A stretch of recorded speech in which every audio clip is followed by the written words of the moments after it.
Welcome to the second episode of Navigator Nuggets. I am excited. This is episode number 2. Please share this broadcast with anyone in your circle that you think can benefit from this information. And I may be a little bit biased, but I think everyone can benefit from this information because this is useful whether you're healthy, whether you have a chronic illness. The reality is that all of us are going to have encounters with the healthcare system, whether it's for ourselves or for our loved ones. And unfortunately, the way the system is set up, it's incredibly difficult and complicated. And sometimes patients and family members don't get the care that they need because of a lack of knowledge. And so that's really the purpose of this weekly Facebook Live show, is to give you guys just a few nuggets of information that you can tuck away and use when you need it, when you are out here interacting with healthcare providers and, going to the emergency room, urgent care centers, hospital, your primary care physician. We're going to talk about all of that. So for those of you who may be joining me for the first time, my name is Dr. Nicole Rochester. I am a board certified physician with almost 20 years of experience practicing clinical medicine, teaching medical students, teaching pediatric residents. I am also a former caregiver to my dad, along with my sisters. It was during that caregiver journey that I made a transition from clinical medicine to launching Your GPS Doc and becoming a professional health advocate. I was just incredibly amazed and floored and frustrated by the complexities of the healthcare system from the other side of the stethoscope. So today, on this second episode of Navigator Nuggets, we are going to be discussing my most popular blog post. I launched my blog in December of 2016, and hands down, the number one blog post, the one that gets the most attention, is a blog post that I wrote called "Will Your CT or MRI Scan Be Denied?" As of today, that one blog post has gotten over 23,000 hits. It's the number one search. If you type in Google, "Will my CT scan be denied?" That article is number one, which I'm really excited about. But it got me thinking, why are so many people searching for this information? Why are so many people reading this article? And the reason is because this is a common occurrence. And so tonight, I wanted to talk with you about, what do you do if your CT scan or your MRI scan is denied by your health insurance company? So first, let me just start with a few basics. So a CT scan is also sometimes referred to as a CAT scan. And this is basically what I like to call a fancy x-ray. Basically, you lie in a machine. It's like a tube that encircles you, and the x-ray beams, kind of go around your body, and it creates slices or cross-sectional images that ultimately get put together and allows the doctor to see in really good detail the inside of your body. So CT scan just gives the doctor a lot more detail than a plain x-ray. And so, for example, if they were worried about something going on in your brain, an x-ray of your brain is only going to show your bones, your skull. But if they really want to see your brain tissue, if they're looking for a tumor, things like that, or a bleed, then they would do a CT scan or a CAT scan. An MRI scan is very similar, except instead of radiation, it uses magnetic beams. But it's the same thing. You lie in this tube, and the magnetic radiation goes around you, and it constructs images where the doctor can literally see in slices the various parts of your body. And so these tests are ordered fairly frequently by primary care physicians, certainly by specialty physicians. And, when the doctor is ordering these tests, then clearly they are ordering these tests for a reason. So why is it that these tests are frequently denied by your insurance company? So to understand that, let's talk a little bit about cost. So it turns out that CT scans and MRI scans are fairly expensive. So some studies have shown that the price can range for a CT scan anywhere from $270 up to $2,800. And we're going to talk in a minute about why is it that huge range. And then MRI scans are even more expensive. So the average range for an MRI scan is from $400 up to $3,500. So you can see this is like a 1,000-fold difference. So what are you paying for when you get a CT scan? Why would it cost you a couple $1,000s to get a CT scan or an MRI scan? Anytime you get these scans, there are 3 charges associated with that test.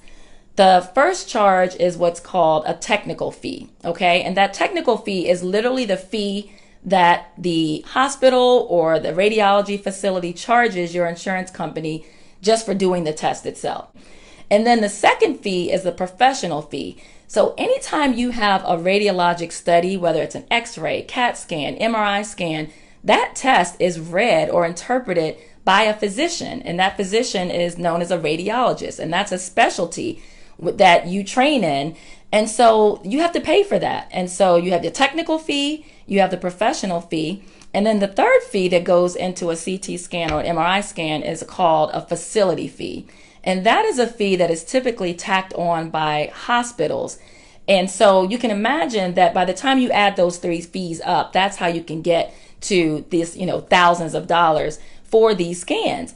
And so as a result of that, many insurance companies, and I would say in 2018, most insurance companies have policies in place where they require what's called a pre-authorization. And it's not just for CT and MRI scans, but we're going to stick with that today. And what that entails are a couple of things. First, they determine that you're eligible, that you actually have active insurance benefits through, whatever your insurance company is. And then they determine whether your insurance benefits actually cover that particular test. So they determine, do you even have health insurance? Then 2, does your particular health insurance policy cover the study that has been ordered? The third part of that pre-authorization is they determine whether this service is appropriate, okay? And we'll talk a little bit more about that in a minute. And along with this appropriateness goes along with something called medical necessity. So you may wonder, well, my doctor decided that he or she wants this test to figure out something that's going on with me. How can some random insurance company decide that it's not medically necessary?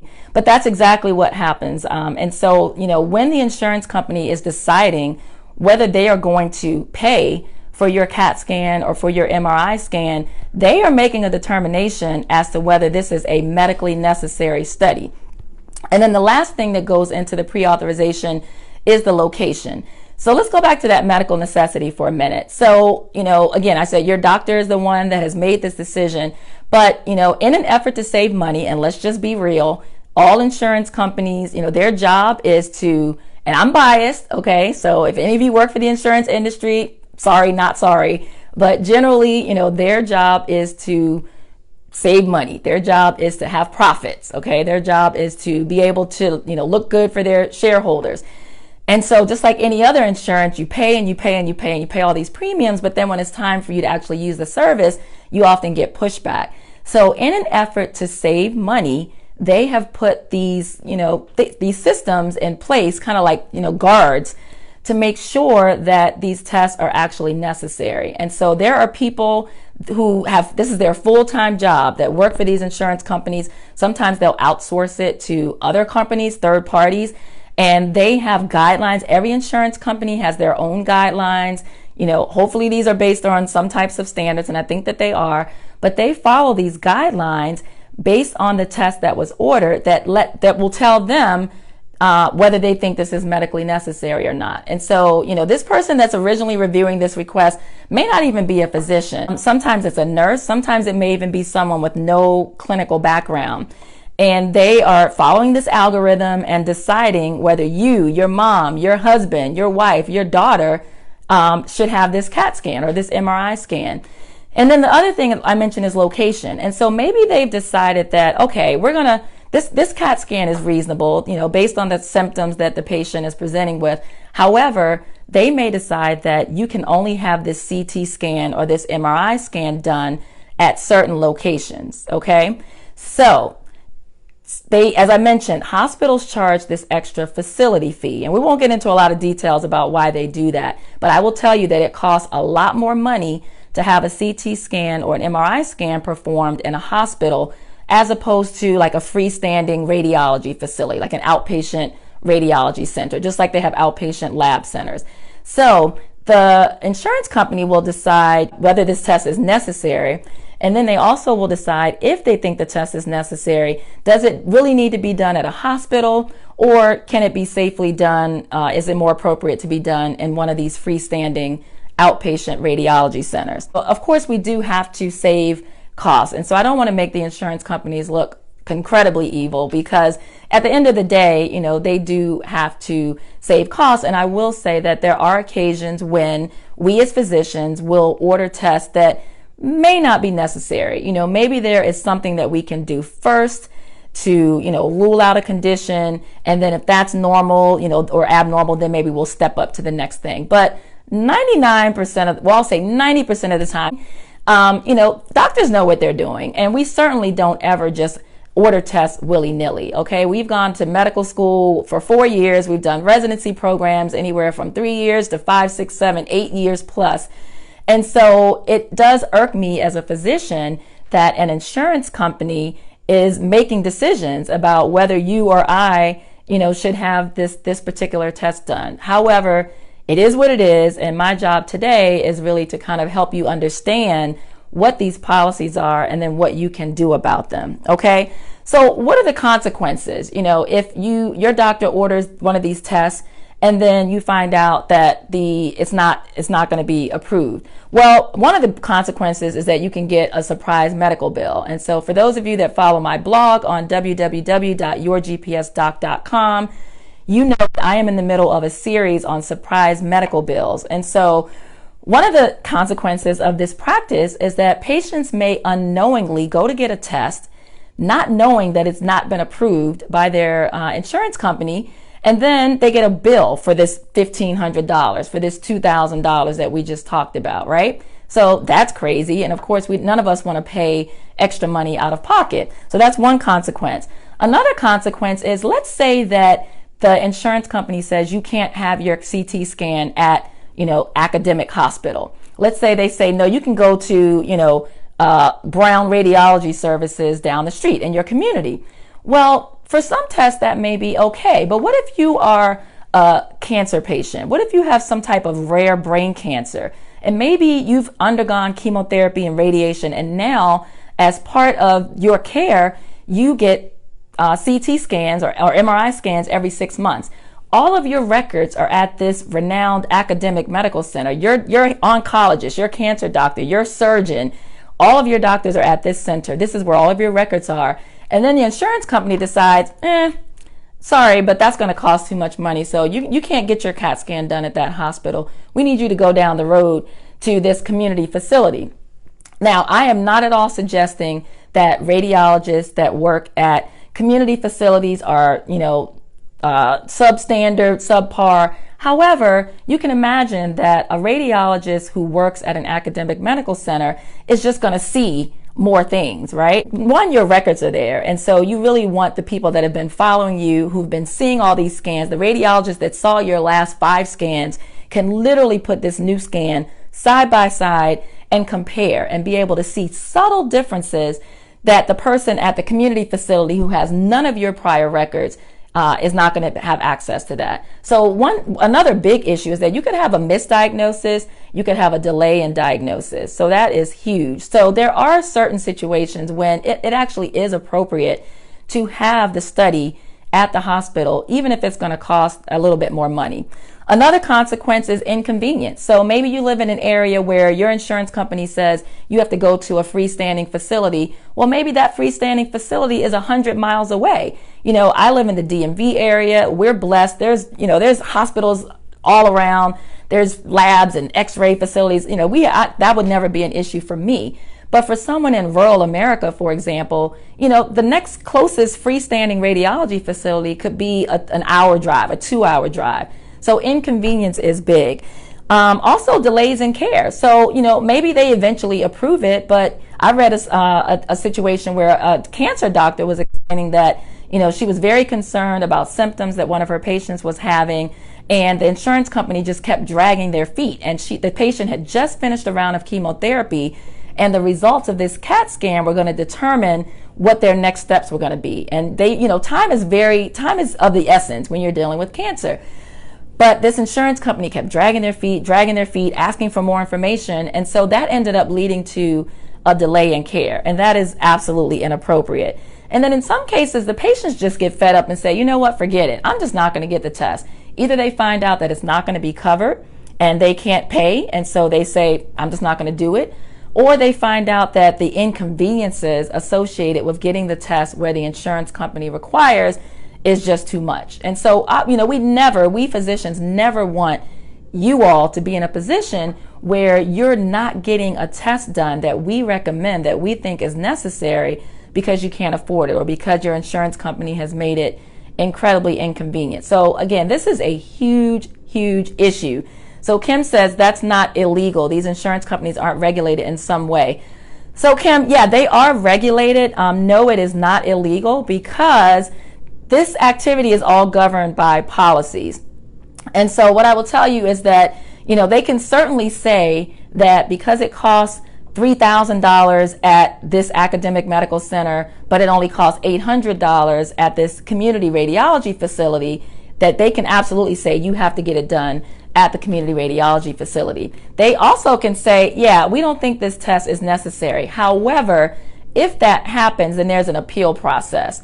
And we'll talk about that in a moment. So let's move on to the end of the talk, which is, so what can you guys do? Because I don't want to just give you a list of problems and tell you what's wrong with healthcare and then just leave you there like that, right? The purpose of this is to help you navigate these challenges. So what can you do as a patient? Well, the first thing you need to do is be very familiar with your insurance policy. So don't assume that just because you have a good health insurance policy that it covers everything. Every health insurance policy has loopholes. They all have rules and regulations. And so, it would behoove you to take some time to read through your benefits and find out what is your health insurance plan's policy regarding CT scans, regarding MRI scans. Are there certain restrictions? Does it require a pre-authorization? And just make sure that you have an idea of that. So then once you know what your insurance coverage is and what the policies are related to those scans, then what you want to do is, if your doctor is ordering one of those tests, then you want to say, hey doc, my insurance company requires a pre-authorization, and make sure that they are aware of that. Many of these facilities, they are already hip to the fact that these insurance companies are denying CT scans and MRI scans left and right. And so I will tell you that when I had to have a CT scan done, they called me before I even, like a week before my appointment to say, hey, just want to let you know that based on your health insurance, you have a deductible and you're expected to pay $500 for that CT scan of your neck. And if you want to know more about that, go back and catch some of my old Facebook Lives when I was, giving broadcasts about my issues with my neck. So anyway, they called me and gave me a heads up. I guess they had already gotten the pre-authorization, but they let me know that, this was going to be my cost. And they also will sometimes call you and say, hey, this test requires a pre-authorization, and so you need to reach out to your physician and make sure that they do that. However, sometimes, you may be out of the loop, and sometimes even the physician is out of the loop. In a perfect scenario, everybody knows up front. You know that you need a pre-authorization. The physician ordering the test knows that you need a pre-authorization. The facility where the test is going to be done knows, and all those people are talking and making sure that that happens before you show up for that appointment. But that doesn't always happen. Sometimes, maybe they denied it and maybe there's some back and forth, and before the physician has had a chance to resolve the issue, you show up for your CT scan, your MRI scan, you get it done, and then after the fact you find out that it was denied. So in terms of legality, yes, this is legal, but in terms of what to do, if this ever happens to you, if your physician tells you that you need this test and your insurance company says, sorry, it ain't happening, we're not approving this, we don't think it's necessary, then you need to engage your physician, make the physician your ally, and we are your allies, and allow your doctor to fight that battle for you. The doctor, there's a whole process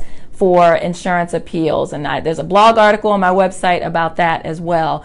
But there is a process that the physician can go through. And basically, I don't want to get into a lot of detail, but ultimately they just kind of go up the chain of command, and ultimately they end up speaking to another physician. And, they either talk on the phone or they write a letter. And most physicians tell me that when they go through that process, it ultimately gets approved. But I will tell you, on the physician side, it is a pain in the behind to have to, write letters after letter, be on the phone for, 30 minutes, 45 minutes, arguing with someone who typically is not even in that specialty. Even once you get to a physician, often it's a doctor that doesn't even practice that same specialty.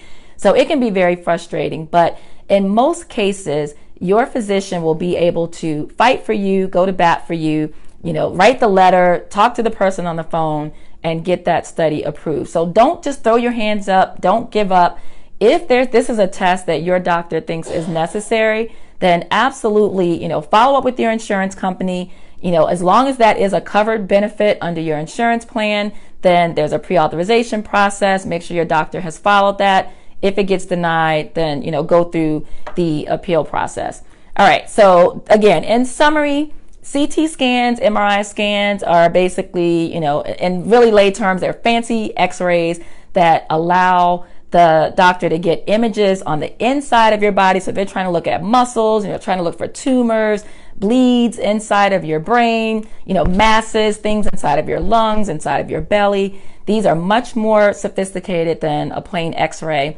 They are expensive, and we talked about the fact that you're paying for the test itself, you're paying for the doctor, the radiologist to read the test, and then in a hospital, you're going to be paying that facility fee. So that all adds to the cost. We talked about the fact that insurance companies primarily want to save money, and so they're always going to do whatever they can to prevent spending a lot of money. And so for these particular tests, they want to make sure that the test is necessary. So they may ask that your doctor, give them some more information so that they can determine if indeed this is necessary. Sometimes they may tell your doctor, well, we're only going to approve this CT scan if you do this particular test first, or we're only going to approve the MRI scan if you do a CT scan first. So again, your doctor's going to have to jump through all of those hoops. But at the end of the day, if the test is needed, your doctor feels like the test is needed, and they will not approve it, then there is an appeal process that you can go through. All right, so that's it for today. Let me know, do you guys have any questions at all? Or has anyone watching experienced anything like this? Have any of you been in this situation where you needed a CT scan or an MRI scan, or maybe a friend or family member, and that test was denied? Like I said, this is the most popular blog post on my website with over 23,000 hits. And lots and lots of people have experienced this issue. I've had people reach out to me via email after reading the blog post. In fact, I just got an email the other day from a gentleman asking me for help. So, all right, guys, so that is it for episode 2 of Navigator Nuggets. Again, I am Dr. Nicole Rochester. I'm a board certified physician, pediatrician. I'm a former caregiver to my dad, and I am the CEO of Your GPS Doc LLC. I help patients and family caregivers navigate the healthcare system. So thanks again for joining me. Please share this broadcast with your friends, with your family members. I appreciate you all so much. I am excited to be doing this with you every Monday night at 8 p.m. Eastern Time. So I will see you all next week. And until then, enjoy your evening and have a wonderful, wonderful week.